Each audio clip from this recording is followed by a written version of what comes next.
스바냐 3장 9절에서 20절 말씀. 그때에 내가 여러 백성의 입술을 깨끗하게 하여 그들이 다 여호와의 이름을 부르며 한 가지로 나를 섬기게 하리니 내게 구하는 백성들 곧 내가 흩은 자의 딸이 구스강 건너편에서부터 예물을 가지고 와서 내게 바칠지라. 그날에 내가 내게 범죄한 모든 행위로 말미암아 수치를 당하지 아니할 것은 그때에 내가 내 가운데서 교만하여 자랑하는 자들을 제거하여 내가 나의 성산에서 다시는 교만하지 않게 할 것임이라. 내가 곤고하고 가난한 백성을 내 가운데에 남겨두리니 그들이 여호와의 이름을 의탁하여 보호를 받을지라. 이스라엘의 남은 자는 악을 행하지 아니하며 거짓을 말하지 아니하며 입에 거짓된 혀가 없으며 먹고 누울지라도 그들을 두렵게 할 자가 없으리라. 시온에 따라 노래할지어다. 이스라엘아 기쁘게 부를지어다. 예루살렘 따라 전심으로 기뻐하며 즐거워할지어다. 여호와가 내 형벌을 제거하였고 내 원수를 쫓아냈으며 이스라엘 왕 여호와가 내 가운데 계시니 내가 다시는 화를 당할까 두려워하지 아니할 것이라. 그날에 사람이 예루살렘에 이르기를 두려워하지 말라. 시온아 내 손을 늘어뜨리지 말라. 너의 하나님 여호와가 너의 가운데에 계시니 그는 구원을 베푸실 전능자이시라. 그가 너로 말미암아 기쁨을 이기지 못하시며 너를 잠잠히 사랑하시며 너로 말미암아 즐거이 부르며 기뻐하시리라 하리라. 내가 절기로 말미암아 근심하는 자들을 모으리니 그들은 내게 속한 자라. 그들에게 지워진 짐이 치욕이 되었느니라. 그때 내가 너를 괴롭게 하는 자를 다 벌하고 저는 자를 구원하며 쫓겨난 자를 모으며 온 세상에서 수욕받는 자에게 칭찬과 명성을 얻게 하리라. 내가 그때에 너희를 이끌고 그때에 너희를 모을지라. 내가 너희 목전에서 너희의 사로잡힘을 돌이킬 때에 너희에게 천하 만민 가운데서 명성과 칭찬을 얻게 하리라. 여호와의 말이니라. 아멘.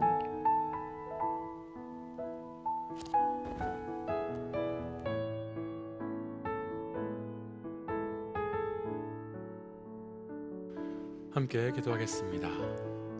하나님, 오늘도 우리를 회복시키시며 오늘도 주 앞으로 돌이키시는 그 은혜에 감사합니다.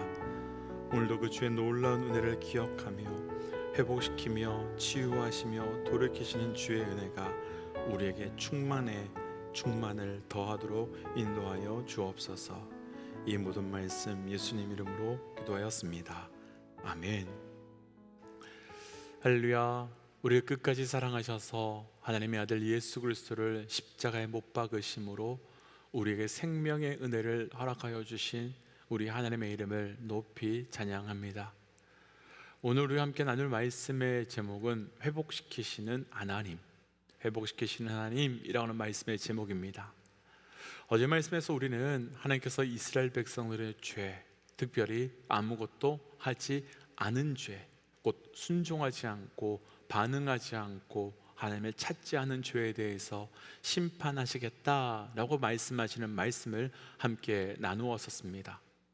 그러나 하나님께서는 어제 말씀에서 그들을 바로 심판하시겠다 하지 않으셨고 우리를 향한 뜨거운 열심과 우리를 향한 뜨거운 특심으로 우리를 돌이키며 살리시기 위해 기다리시겠다라고 하시는 말씀을 함께 나누었습니다.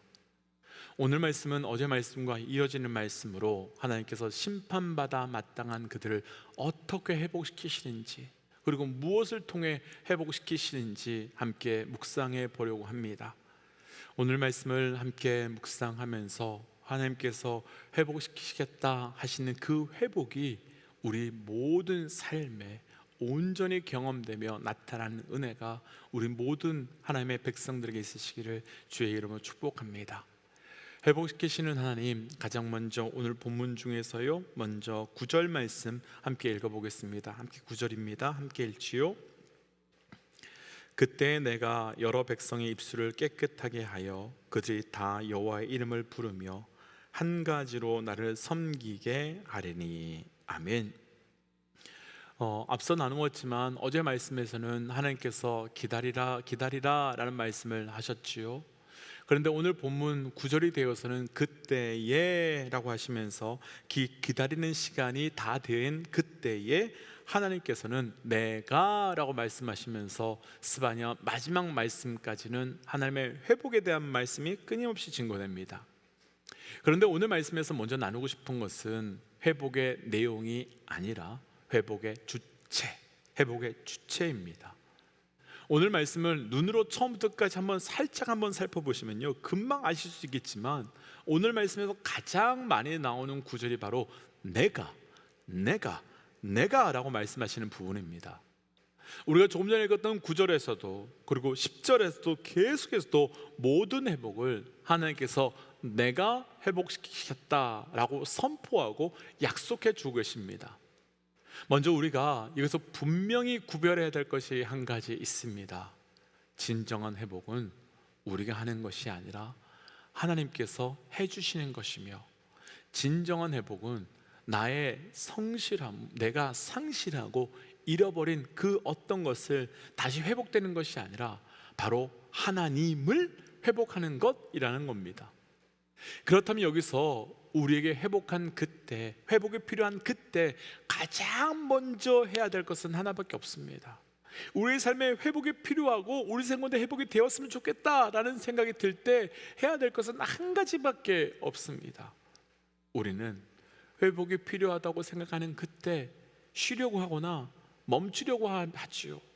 우선 쉬려고 하는 것, 멈추려고 하는 것은 정말 우리에게 필요한 일입니다. 그런데 쉬고 멈추고 그리고 우리가 해야 될 것이 하나밖에 없는데 오직 그분을 찾는 겁니다. 오직 그분을 찾는 것이 우리가 해야 될 일입니다. 오직 그분 앞으로 나아가는 것이지요. 왜냐하면 우리의 모든 회복을 우리가 만들어가는 것이 아니라 그분이 우리를 회복시켜 주시며 회복을 이루어 가시기 때문입니다. 그래서 우선 여기까지만 나누고 우리 모든 믿음의 동역자들에게 도전하기는 우리 삶에 회복이 필요할 때 그분을 찾으시고 그분께 나아가고 그를 통해 그분의 회복의 은혜가 우리 가운데 넘쳐나시기를, 경험되어 가시기를, 회복되시기를 주의 이름으로 축복합니다. 그럼 우리 하나님께서 어떻게 죄인된 우리를 회복시켜 주시는 것이겠습니까? 가장 먼저 오늘 본문 9절에서 하나님께서 우리의 입술을 깨끗하게 하여서 여호와 이름을 부르도록 하겠다라고 말씀하고 계십니다. 먼저 이런 회복이, 입술이 깨끗게 되어 그분의 이름을 부르는 회복이 우리에게 있으시기를 주의 이름으로 축복합니다. 그렇다면 왜 하나님께서는 입술을 깨끗하게 하여서 여호와의 이름을 부르도록 하시겠다라고 말씀하실까요? 사실 이 말씀이 그대로 동일하게 있었던 사건이 이사야 6장에서 나오는데요. 이사야 6장을 보시면 이사야가 성전에 들어갔을 때 천사들이 6날개로 2개는 얼굴을 가리고 2개는 날고 있고 2개로는 발을 가리며 거룩하다 거룩하다 만군의 여호와여 라고 찬양하는 모습을 보게 됩니다. 그런데 그렇게 성전에 하나님의 임재가 가득한 그때 그곳에서 이사야가 했던 고백이 무엇인지 기억하시는지요? 그때 이사야 6장 5절 말씀을 보시면 내가 망하게 되었다 라고 말하면서 나는 입술이 부정한 사람이다 라고 말합니다. 그 말을 했을 때 천사 중에 하나가 이사야에게 와서 제단에 핀 숯으로 입술을 닦게 하였고 그때 하나님께서는 이사야의 죄가 사하여졌다 라고 말하며 거룩하게 되었음을 선포해 주시는 장면이 등장합니다. 그러니까 하나님께서는 자신이 죄인이라고 고백하는 이사야에게 가장 먼저 해주신 것이 무엇인가 하면 다른 것이 아니라 오늘 말씀 9절의 말씀처럼 입술을 그 숯불로 거룩하게 해주셨다는 겁니다. 그렇다면 왜 다른 것도 아닌 더러워진 입술을 거룩하게 해주시는 것이겠습니까? 또 입술이 더러워진 것은 과연 어떤 상태를 의미하는 것이겠습니까? 입술이 더러워진 것은 가볍게는 우리가 더러운 말을 하고 옳지 못한 말을 하는 것도 포함되어 있겠지만, 진짜 우리의 입술이 더러워지게 된 것은 우리가 하나님의 이름을 부르지 않는 것을 의미합니다. 왜냐하면 우리가 조금 전에 읽었던 9절 말씀을 다시 한번 보시면, 입술이 깨끗하게 된 자들에게 나타나는 회복이 다시 여호와의 이름을 부르며 그를 섬기게 되었다라고 말씀하고 계시기 때문입니다. 바벨탑의 사건을 통해서 한번 생각해 보지요. 바벨탑을 세우기 위해서 인간들이 한 것은 하나님의 이름을 부르거나 외친 것이 아니라 오히려 그 이름을 부르지 말고 우리의 이름을 내며 우리의 이름을 높이자라고 말했습니다. 그 결과 입술의 말이 혼란케 되었고, 입술의 말이 갈라지게 되었고, 자기들이 언어를 하는 사람들끼리 모여서 분열이 일어나게 되었습니다.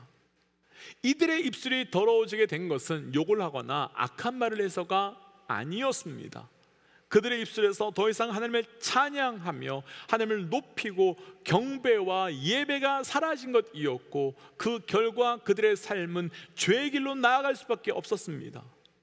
그런데 오늘 말씀에서 우리 하나님께서는 우리 입술을 거룩하게 해 주심으로 다시 우리가 그분의 이름을 부르며 섬기며 나아갈 수 있도록 우리를 회복시켜 주시겠다라고 약속해 주고 계신 것입니다. 오늘 말씀에서는 이런 회복뿐만 아니라 또 다른 회복의 말씀도 있는데요, 하나 더 찾아보죠. 13절 말씀을 좀 읽어보겠습니다. 13절입니다. 이스라엘의 남은 자는 악을 행하지 아니하며 거짓을 말하지 아니하며 입에 거짓된 혀가 없으며 먹고 누울지라도 그들을 두렵게 할 자가 없느니라. 아멘. 하나님께서는 남은 자는 악을 행하지 아니하며 거짓말을 하지 아니하며 입에 거짓된 혀가 없으며 그들을 두렵게 할 자가 없다라고 말씀하고 있습니다. 혹시 어제 나누었던 2절 말씀을 기억하시는지요? 어제 2절 말씀에서는 하나님께서 예루살렘 백성들의 죄를 지적하시면서 명령을 듣지 아니하고 교훈을 받지 아니하고 여호와를 의뢰하지도 아니하였고 자기 하나님께 가까이 나가는 자도 없었다, 그것을 심판하시겠다라고 말씀하셨습니다. 그래서 어제 말씀을 나눌 때 짓지 않은 죄를 심판하시는 하나님이라고 하는 제목으로 우리가 함께 좀 말씀을 나누었었죠. 그런데 방금 읽었던 13절 말씀은요, 앞에 나눴던 2절 말씀에서 그 백성들이 하지 않은 것을, 그것을 할 수 있도록 해야 되는 것을 하지 않은 것을 하나님께서는 그들 가운데 지키도록 붙드시겠다, 할 수 있도록 지키시겠다라고 말씀하고 계신 겁니다. 곧 하나님께서는 하나님의 백성들이 명령을 듣지 않고 교훈을 받지 않고 여호와를 의뢰하지 않고 자기 하나님께 가까이 나아가지 않았던 악을 끊어서 하나님이 두려워 하나님께 나아가지 못하던 그들에게 마음껏 나가도록 회복시켜 주시겠다라고 말씀하고 계신 것입니다. 오늘 말씀에서는 또 하나님께서 어떻게 회복시켜 주시는지가 또 나오는데요, 15절 말씀 하나 더 읽고 또 말씀을 좀 정리해 볼게요. 15절 함께 읽어볼까요? 여호와가 내 형벌을 제거하였고 내 원수를 쫓아냈으며 이스라엘 왕 여호와가 내 가운데 계시니 너가 다시는 화를 당할까 두려워하지 아니할 것이라. 아멘. 지금 읽은 15절 말씀에서는요, 하나님께서는 우리를 또 어떻게 회복시켜 주는지 세 가지를 말씀해 주시는데요, 첫 번째는 여호와가 우리의 형벌을 제거하시겠다는 것입니다. 이게 얼마나 큰 회복이며 큰 은혜이겠습니까? 우리는 형벌을 받을 수밖에 없는 자들인데 하나님께서는 그 형벌을 제거해 주심으로, 그 형벌을 제거해 주심으로 우리가 더 이상 죄인이 아닌 의인, 우리가 더 이상 사망의 권세가 아닌 생명의 은혜 가운데 거할 수 있도록 신분을 회복시켜 주시겠다라고 말하고 있는 겁니다. 그럼 그렇게 신분이 회복된 것이 무엇이 기쁨이겠습니까? 다들 아시겠지만 죄인된 자들은 하나님 앞에 나아갈 수가 없지요. 그 죄로 인해서 나아갔다가는 죽기 때문입니다. 그런데 그 죄의 형벌을 다 제거해 주시면 이제 우리는 마음껏 하나님 앞으로 나아갈 수 있고 하나님께 나아가 그 은혜의 충만을 기쁨으로 감당할 수 있게 되는 겁니다.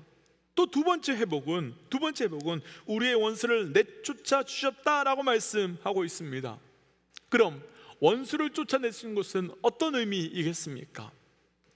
하나님께서는 우리를 두렵게 하는 원수를 쫓아내셨다라는 것은 우리의 사망 권세를 거두셨다라는 뜻으로 바로 우리에게 구원의 은혜를 주셨다라고 말씀하는 겁니다. 왜 우리에게 원수를 내쫓아 주는 것이 큰 회복이겠습니까? 이런 상상을 한번 우리가 좀 해보고 싶습니다. 만약 우리에게 형벌은 제거되었는데 계속해서 우리에게 원수가 남아있다면 어떻게 되는 걸까요? 여전히 우리는 계속해서 두려워하며 살아갈 수밖에 없고, 여전히 우리는 우리의 삶의 원수에게 계속해서 흔들릴 수밖에 없을 겁니다. 그런데 하나님께서는 원수를 제거해 주셨습니다. 원수를 제거해 주셨습니다. 원수를 제거해 주셨다는 의미는 죽음을 이기신 예수 그리스도를 의미하는 것으로, 죽음은 모든 인간에게 형벌이며 또한 원수이지 않습니까? 그래서 죽음 때문에 우리는 항상 두려워하고 죽음 때문에 불안할 수밖에 없는데, 예수님께서 이 땅에 오셔서 죽음의 원수를 이기심으로 형벌만 제거해 주신 것이 아니라 원수까지도 내쫓아 주심으로 이제 여호와 하나님께서 우리 가운데 거할 수 있게 된 것입니다. 그리고 마지막 한 가지 더 회복은 15절 마지막 말씀 보시면 화를 당할까 두려워하지 아니할 것이다 라고 말씀해 주고 있습니다. 인간은 죄로 인해 하나님과 떨어지면서 가장 먼저 나타난 현상이 바로 두려움이었습니다. 그래서 선악과를 먹은 아담과 하와는 하나님이 두려워서 숨었던 것이었고, 동생을 죽인 가인은 사람들이 나를 죽이면 어떻게 하냐며 하나님께 두려움을 막아달라고 표현했었습니다. 그런데 하나님께서는 다시 우리와 함께 해주심으로 더 이상 우리가 두려움 없이 살아갈 수 있도록 인도하여 주신다는 겁니다. 사실 지금 우리 삶에 두려움 없이 사는 존재들이 있겠습니까? 또 두려움으로 인해 이루 말할 수 없을 정도로 많은 죄와 두려움과 깨어짐이 우리 안에서 발생하고 있습니다. 그런데 우리 하나님께서는 이 모든 것을 다 회복시켜 주심으로 우리가 오늘 말씀에서 말씀하신 그때가 되면 그 회복의 기쁨을 우리 안에 충만하게 누리도록 부어 주실 것입니다. 이제 우리는 그날을 기대하며 살아가면 됩니다. 이제 우리는 그날을 소망하며 살아가면 되시는 겁니다. 그래서 이 시간 이렇게 기도하고 싶습니다. 하나님, 우리를 세상의 회복이 아닌 영적 회복, 그 회복이 우리의 삶에 계속되게 하여 주옵시고, 그를 통해 우리 하나님의 놀라운 은혜가 날마다 고백되게 하여 주옵소서라고 함께 기도하며 나아가겠습니다. 함께 기도할까요? 기도하지요. 하나님, 오늘 주셨던 말씀을 붙들고 기도하며 나아갑니다. 아버지, 우리 삶 가운데 온전한 영적 회복이 나타나게 하여 주옵소서. 그 회복이 오늘 가운데 경험되며 부어지며 간증되게 하여 주시고, 회복의 은혜 따라 나아가는 우리의 삶이 될 수 있도록 인도하여 주옵소서. 우리에게 영적 회복을 허락하여 주옵소서. 하나님, 우리에게 그 영적 회복을 허락하여 주옵소서. 하나님, 우리 가운데 충만함의 영적 회복이 있게 하여 주옵소서. 하나님 안이시면 경험할 수 없는, 하나님 안이시면 줄 수 없는 그 회복함이 우리에게 간증되고 고백되고 경험되게 하여 주셔서 회복됨으로 주의 은혜를 누리며 살아가는 우리의 삶이 되게 하여 주옵소서. 이 모든 말씀 예수님 이름으로 기도하였습니다. 아멘. 사랑하는 믿음의 동역자 여러분, 오늘도 하나님께서는 우리를 회복시켜 주실 것입니다. 어제보다 오늘, 오늘보다 내일 우리는 계속 회복되어 나아가는 인생입니다. 오늘도 그 놀라운 회복이 우리 가운데 가득하시기를 주의 이름으로 축복합니다. 함께 선포하고 삶의 자리로, 기도의 자리로 나아가지요. 함께 선포하겠습니다. 하나님은 살아계십니다. 아멘. 승리하십시오. 함께 기도하겠습니다.